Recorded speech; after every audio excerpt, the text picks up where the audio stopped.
네, 이번 시간에는요, 정적분의 활용, 부피의 계산 측면을 공부하도록 하겠습니다. 전 시간에 정적분의 활용으로 뭘 공부했어요?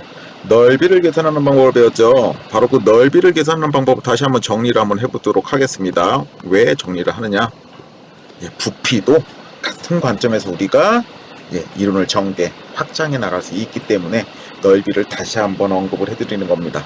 자, 넓이. 어떻게 우리가 정적분을 이용해서 넓이 계산을 했는가? 자, 그림을 한번 그려볼게요. XY 평면상에. 자, XY 평면상에. 자, 하나의 그래프가 그려집니다. 하나의 그래프가 뭐 다음과 같이 주어졌다고 칩시다. Y는 fx가 다음과 같이 주어졌을 때, 이 함수의 그래프가 어디서부터 어디까지, A에서부터 B까지 X축과 둘러싸여 있는 영역의 넓이, 바로 이 넓이를 우리는 어떻게 구했죠? 바로 이 넓이죠. 바로 이 넓이를 우리는 어떻게 계산했다? 넓이 S는 인테그랄 A에서부터 B까지 fx dx라고 우리가 계산을 한다고 그랬죠. 물론 여기서 fx가 양수일 때입니다. 단. 그래서 절대값을 선생님이 안 붙였죠. 절대값을 안 붙였으니까 fx가 양수일 때로 생각을 합시다. 얘가 닫혀야 되는데요. 네. 자, fx가 양수. 어디다 적어놓을까요? 자, fx가 양수일 때 이렇게 넓이가 됐죠. 자, 그럼 이것을 우리는 어떤 관점에서 하는지 좀 바라보려고 하냐면요.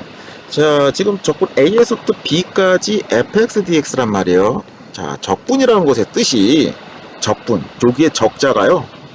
무슨 적자는? 쌓다라는 뜻이에요. 쌓다. 차곡차곡 쌓다라는 뜻입니다. 그래서 A에서부터 B까지 fx dx라는 뜻은 함수 fx를 A에서부터 B까지 차곡차곡 쌓으란 얘기예요.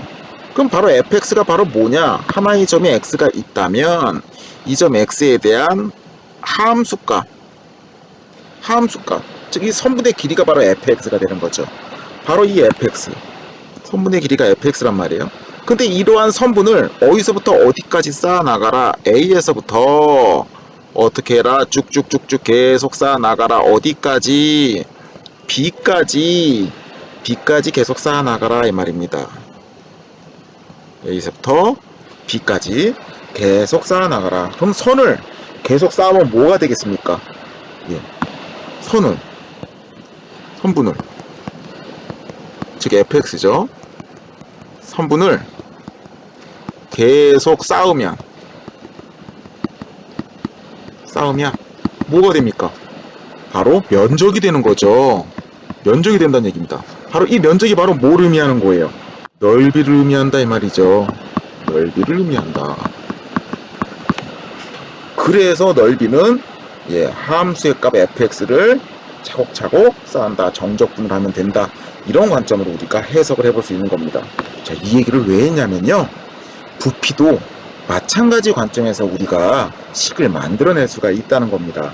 자, 이번에는요. 같은 방법으로 부피를 그럼 정적분에 관한 식으로 어떻게 나타낼 수 있을까라는 것을 지금 선생님이 한번 그려보도록 하겠습니다. 자, 먼저 그림을 한번 임의의 그래프를 하나 그려볼게요. 자, 다음과 같은 그래프가 하나 주어집니다. 자, 이렇게 생긴, 조금 자를까요? 자, 다시 한번. 자, 이렇게 생긴, 자, 어떤 입체 도형이 있습니다. 자, 편의상 x축만 표현을 해보도록 할게요. x축만 표현을 해보도록 하겠습니다. 자, 그리고 바로 요 점이 A고, 양 끝점이. 바로 요 지점이 A. 그 다음에 바로 요 끝점이 B. 뭐 이렇게 생겼습니다. 그랬을 때 이 입체 도형의 부피는 우리가 어떻게 계산할 수 있을까? 자, 이 입체 도형의 부피는. 자, 입체 도형의 헷갈로. 자, 입체 도형의 부피를 SV라고 합시다. 그럼 이 V는 어떻게 계산할 수 있을까? 자, 앞에서 넓이는 선을 fx라는 선분을 계속해서 쌓았을 때 면적이 됐었죠. 그럼 이 부피는 뭐를 계속해서 쌓으면 부피가 될까요? 한번 생각해 보세요. 뭐를 계속해서 쌓으면 부피가 될까? x에서의 뭐, 이 부피의 입체도형의 뭐, 단면적. 입체도형의 단면적을 차곡차곡 쌓는 겁니다. 어디서부터 어디까지? 예, A에서부터 B까지. 바로 이 단면적을 SX라고 합시다. 그럼 이 단면적 SX를 계속해서 쌓자. 인테그랄 A에서부터 B까지 SX, DX. 단면적을 계속해서 쌓으면 바로 뭐가 된다? 부피가 된다 이 말입니다. 단면적 SX를 A부터 B까지 계속 쌓으면 이때 만들어진 게 바로 뭐다? 부피가 된다 이 말입니다. 자, 한번 쌓아보세요. 자, 이러한 단면적을 계속 쌓습니다. 자, 계속 쌓아볼까요? 자, 그 다음 거 쌓고, 그 다음 거 쌓고, 그 다음 거 쌓고, 그 다음 거 쌓고, 계속해서 이런 식으로 계속 쌓아갑니다. 계속 쌓으면 바로 어떻게 되겠어요? 이 원통이 채워지겠죠? 이런 식으로 해서 우리가 뭘 계산할 수 있다? 부피를 계산할 수 있다라는 얘기입니다. 자, 지저분한 건 좀 지울까요? 자, 이런 걸 좀 지우도록 하겠습니다. 자, 이런 식으로 우리가 단면적을 쌓아서 부피를 만들어낼 수 있다 정도까지만. 자, 그러면 이제 부피를 계산하는 연습을 좀 해보도록 하겠습니다. 자, 부피를 계산하는 연습 페이지 몇 페이지에 있나요? 예, 페이지 151페이지에 예제 1번이 있네요. 자, 예제 1번 풀어보도록 하겠습니다. 자, 페이지 151페이지 예제 1번. 자, 정적분을 이용하여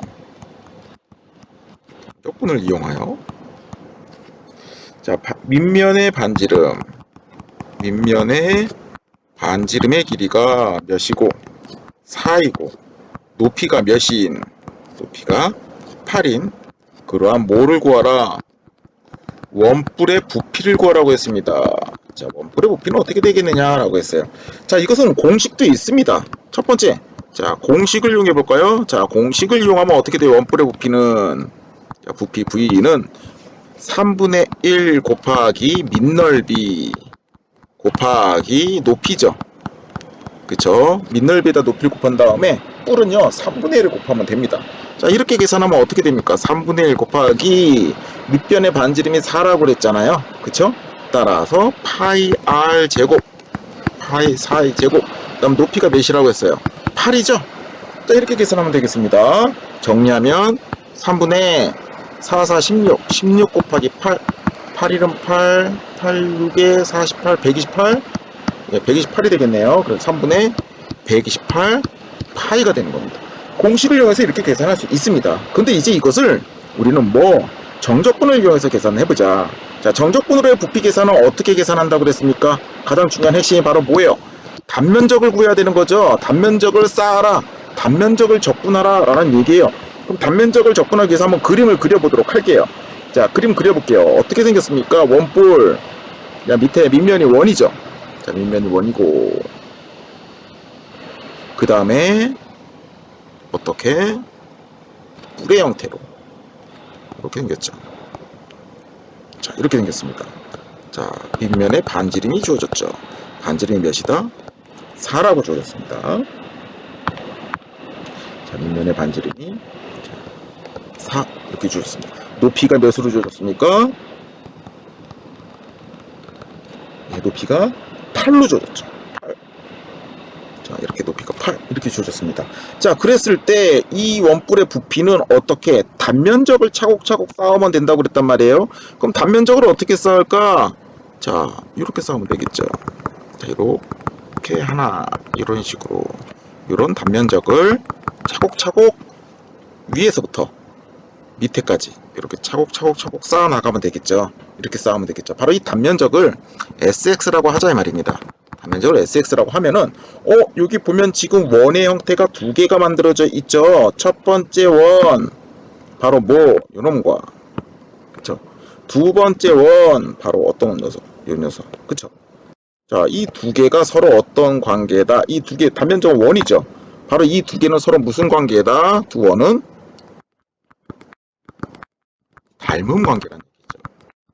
자, 그럼 닮음 관계에서는 우리가 뭘 생각할 수 있느냐? 닮은 비와 그다음에 넓이에 비의 관계가 있죠. 어떤 성질이 있다? 그 닮은 비의 성질을 한번 여기다 적어보면요. 다음과 같은 성질이 있습니다. 닮은 비가 m 대 n인 경우에 그 두 도형의 넓이의 비는 제곱의 비가 되는 겁니다. n제곱 대 n제곱이 됩니다. 이런 관계가 있습니다. 당연히 부피의 비는 세제곱의 비가 되겠죠. 바로 이 성질을 좀 이용합시다. 자, 닮은 비가 m 대 n이면 넓이의 비는 m제곱 대 n제곱이다.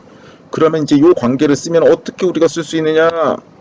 자, 먼저 전체 높이의 길이가 8이라고 했으니까 바로 요만큼의 길이를 x라고 합시다. 여기서부터 여기까지의 길이를 x라고 해봅시다. 그럼 요 값이 x고 그 다음에 전체 길이는 뭐가 되는 겁니까? 요만큼 전체 길이는 8이 되는 거죠.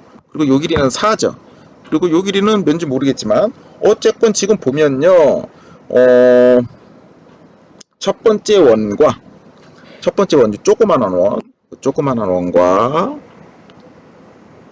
조그만한 원과 그 다음에 그 밑에 있는 큰 원, 바로 얘가 되겠죠.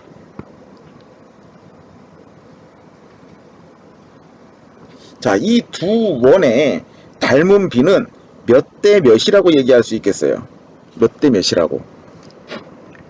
x 대 8이라고 얘기할 수 있겠죠. x 대 8. 아, 그래서 우리는 어떻게 식을 써줄 수 있다? 자, 작은 원의 넓이 대 sx 대 큰 원의 넓이는 뭐가 되는 거예요? 파이 r 제곱, 파이 곱하기 4의 제곱이 되겠죠. 얘는 닮은 비가 몇 대 몇이니까 닮은 비가 몇 대 몇이니까 예, x 대 8이 되는 거죠.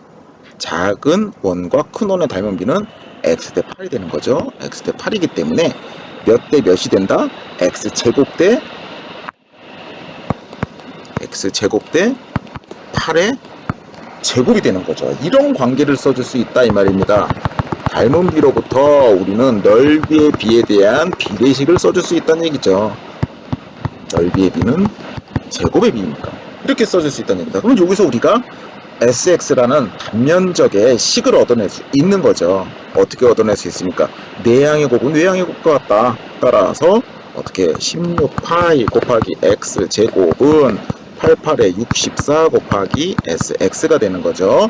따라서 sx가 구해집니다. sx는 몇? 64분의 16 파이 x 제곱이 되고요. 약분도 가능하네요. 88에 16 곱하기 4분의 1이네요. 4분의 1 파이 x 제곱이 되는 겁니다. 자, 이렇게 해서 단면적에 대한 식을 우리가 얻어냈습니다. sx를 얻어냈어요. 이 sx를 이제 마지막으로 어떻게 해주면 된다? 정적분 쌓아주면 된다. 따라서 우리가 구하고자 하는 부피 v는 어떻게 쓸 수 있다? 인테그랄 어디서부터 어디까지 x의 값은 어디서부터 어디까지 움직입니까? 0부터 어디까지 움직입니까? 8까지 움직이죠. 이걸 바로 축으로 보세요. 이쪽 방향을 축으로 보면 됩니다. 0부터 8까지. 그쵸? 0부터 8까지 접근하면 되겠더라. 뭐를? sx를 정적분하면 되겠다. 그럼 넣어주면 되겠죠. 0부터 8까지 뭐가 되는 겁니까? 4분의 1 파이의 x제곱 dx다. 따라서 4분의 파이는 앞으로 나가고 x제곱의 부정적분 3분의 x 세제곱 바로 아래끝 0 위끝 8을 집어넣어주면 되겠죠. 자, 넣어봅니다. 넣어보면 어떻게 된다? 4분의 파이 곱하기 3분의 8의 세제곱이 되네요. 8의 세제곱. 이거 계산하기가 좀 커서 선생님이 하지 않고 그냥 여기서 한번 약분을 먼저 해보도록 하겠습니다. 그럼 얘는 어떻게 쓸 수 있어요? 3분의 8 곱하기 8의 제곱 64. 이 정도로 쓸 수 있죠. 이렇게 쓴 이유가 뭐냐? 이거 약분을 좀 선생님이 기대를 한 거죠. 그래서 답은 뭐가 된다? 3분의 2 곱하기 64 128 파이. 이렇게 계산이 얻어졌습니다. 자, 이렇게 얻어진 계산 결과 확인해 보도록 하세요. 3분의 128파이. 저 위에서 공식으로 우리가 계산해 보는 거 있죠. 공식으로 계산했을 때도 어떻게 나왔습니까? 3분의 128파이. 계산 결과가 어떻습니까? 똑같죠? 예, 이렇게 우리가 단면적을 구하고 그 단면적에 대한 정적분을 이용해서 우리가 부피를 계산할 수 있겠습니다. 같은 방법으로 그 밑에 있는 문제 1번은 여러분들이 연습을 해보도록 하고요. 저희는 152페이지에 있는 예제 2번의 문제를 하나 더 연습해 보도록 하겠습니다. 자, 페이지 152페이지의 예제 2번. 자, 오른쪽 그림과 같이 높이가 10인 그릇이 있다고 합니다. 근데 이 그릇이 좀 그리기 까다롭게 생겼네요. 그래도 한번 그려보도록 하겠습니다. 자, 이렇게 생겼대요. 자, 처음은 이렇게 좀 큰 사각형에서 점점 이제 면적이 줄어드네요. 면적이 줄어들어서 잘 그릴 수 있으려나 모르겠지만 최선을 다해서 한번 그려보도록. 이렇게 생겼습니다. 여기선 이렇게 생겼고, 다음 여기는 이렇게 생겼고, 다음 여기는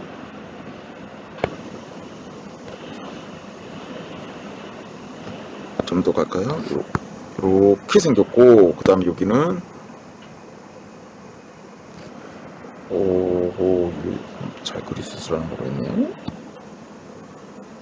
이렇게 생겼다고 합니다. 이렇게 생긴 게 아니죠? 쓰지 않겠습니다. 이렇게 생겼고, 그리고 여기서 이렇게 생겼네요. 자, 잘 그렸습니다. 자, 이렇게 생긴 그릇이 있고요. 이 가운데 높이가 잡혀져 있습니다. 자, 수선의 발을 쭉 내려서 바로 여기가 높이가 10 이렇게 주어졌네요. 그쵸? 자, 이런 그릇에서 물의 높이가 x일 때, 자, 물의 높이가 x라고 놨습니다. 그랬을 때, 그때 수면은 한 변의 길이가 루트에 3x 플러스 15인 정사각형이라고 합니다. 그랬을 때 이 그릇의 부피를 계산하라 라고 했습니다. 무슨 얘기냐? 수면의 높이가 x일 때, 요 수면으로부터 높이가 x일 때, 여기가 막 x입니다. x일 때, 이때 만들어지는 물이 있겠죠? 이때 만들어지는 물의 양이 이렇게 되겠네요. 잘 그려야겠죠? 자, 이렇게 이때 만들어진 이 물의 양이 이렇게 하고 이렇게 물이 이렇게 이제 쌓이겠죠. 지우는 게 낫겠네요. 지저분하니까. 그리고 이렇게 바로 여기가 이제 수면이 되겠죠. 이제 여기가 수면. 그리고 그 밑에 이제 물이 쌓이겠죠. 여기가 이제 물이 이렇게 쌓일 겁니다. 이런 식으로. 자, 한번 이렇게 좀 그려봤습니다. 바로 이렇게 만들어졌을 때 수면의 높이가 x일 때 이때 만들어진 요 수면, 이 녀석, 이 수면은 정사각형이랍니다. 한 변의 길이가 몇인, 한 변이 루트에 3x 플러스 15인 정사각형이래. 그럼 요 수면의 단면적을 sx라고 하자. 그러면 단면적부터 세볼까요? 단면적 sx는 괄호 곱하기 세로니까 어떻게 돼요? 3x 플러스 15 곱하기 루트 3x 플러스 15 루트 제곱하니까 루트 없어지죠? 그래서 3x 플러스 15가 바로 단면적입니다. 따라서 부피는 어떻게, 이건 쉬운 문제네요. 부피는 어떻게 구하면 되겠습니까? 부피 V는 바로 이렇게 구한 단면적을 차곡차곡 쌓으면 되는 거 아닙니까? SX를 차곡차곡 쌓자. 근데 어디서부터 어디까지 쌓으면 되겠어요? 맨 밑에 수면의 밑이 몇입니까? 0부터. 그쵸? 0부터 어디까지 쌓으면 되겠습니까? 예. 수면의 높이 10까지. 차곡차곡 쌓으면 되는 거 아닙니까? 0부터 10까지 이 단면적을 차곡차곡 쌓자. 즉 0부터 10까지 SX가 바로 뭡니까? 3x 플러스 15를 정적분해주면 된다 이 말이죠. 자, 이거 정적분 계산하면 어떻게 됩니까? 3x, 3 곱하기 x는 2분의 x 제곱, 15, 부정적분 15x. 그것을 0부터 10까지 위끝 10 대입하면 2분의 150, 50 곱하기 3, 150 빼 더하기 10 집어넣으면 또 150이 되겠네요. 0 집어넣으면 당연히 0이니까 필요 없고요. 이렇게 해서 부피가 몇 나온다? 300이 나온다라는 것을 우리가 확인할 수가 있겠습니다. 자, 두 번째 문제는 오히려 쉬운 문제였고요. 첫 번째 닮은 비를 이용해서 계산하는 이 문제가 오히려 조금 더 난이도가 있는 문제였네요. 자, 이렇게 해서 오늘은 정적분의 활용으로 전 시간에 배웠던 넓이에 이어서 뭐까지 부피를 계산하는 방법까지 배웠다. 정적분의 부피 계산은 어떻게 계산한다? 예, 단면적을 차곡차곡 쌓아서 부피를 만든다. 여기서 단면적을 계속 쌓는다는 얘기가 바로 뭐다? 정적분을 한다라는 뜻이다. 그래서 단면적을 여러분들이 찾아줘야 됩니다. 그러한 단면적은 어떻게 찾을 수 있다? 닮은 비를 이용해서 우리가 단면적에 대한 식을 세울 수도 있고 직접 계산해서 단면적을 세울 수도 있겠습니다. 자, 오늘 수업 여기까지 마치고요. 이제 다음 시간에는요, 물체의 운동, 정적 분야 활용의 측면으로 우리가 수투에서 공부했던 물체의 운동에 대해서 다시 공부를 하도록 하겠습니다. 수고했습니다.